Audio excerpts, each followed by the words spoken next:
Coach Mickey Arthur's ruled out Shane Watson. What was the feeling like knowing that you're going to get a first test? Once I guess they called me over and had a smile on their face and they had the hand out ready to shake. I got the chills down as I did yesterday when I got told I was on standby. So, dream come true for a cricketer, and you look, I can't wait to get out there. There's so many people that would love to play for Australia that don't get the chance, and come Friday I'm going to get that chance, and hopefully I can do well. Has the coach told you where you're going to bat in the order yet, and does that change your preparation going into the match, given that you open for Victoria regularly? No, I haven't had any indication as yet. But first off, I'm just happy to be in the side for starters, and secondly, I think the way I prepared for Victoria in the last few years, I think I can bat anywhere. Well, I hope I can anyway. So, look, that's the plan. If I bat at 3, happy days. But as I said, there's a lot of good batters in that side, and I'm sure they'll find the right recipe. Obviously, you've had a fair bit of experience with Victorian Shield cricket over the years. You've worked with people like Greg Shippert. Have they had a big impact on getting you to where you are today? Shippy's had a massive impact on me. The senior batters in Victoria as well have helped out a lot, but Shippy in particular, and I think he's such a good batting coach.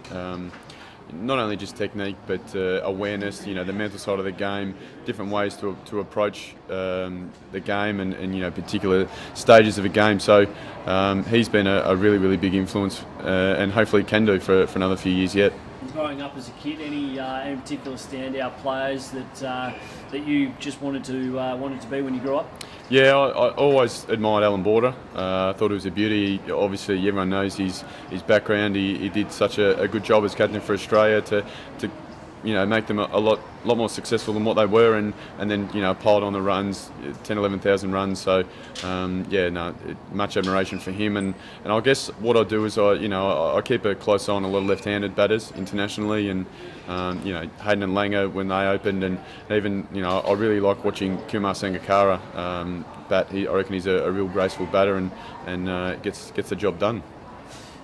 You had a good look at the South African attack over the last few days. Pretty good opposition with their pace attack. Have you taken much out of that game that you'll be able to take into the first test? Yeah, I'd like to take enough out of that game, but at the same time not to rest on the laurels, because I think they've still got another gear or two, to raise, and also the inclusions of Morné Morkel and Jacques Kallis, obviously pretty vital as well. So. It takes some positives, but then obviously still room for improvement, and the awareness we've all got to be right in our game come Friday. Is it just another game? Impossible to be just another game. It's easy just to say that, but it's clearly not.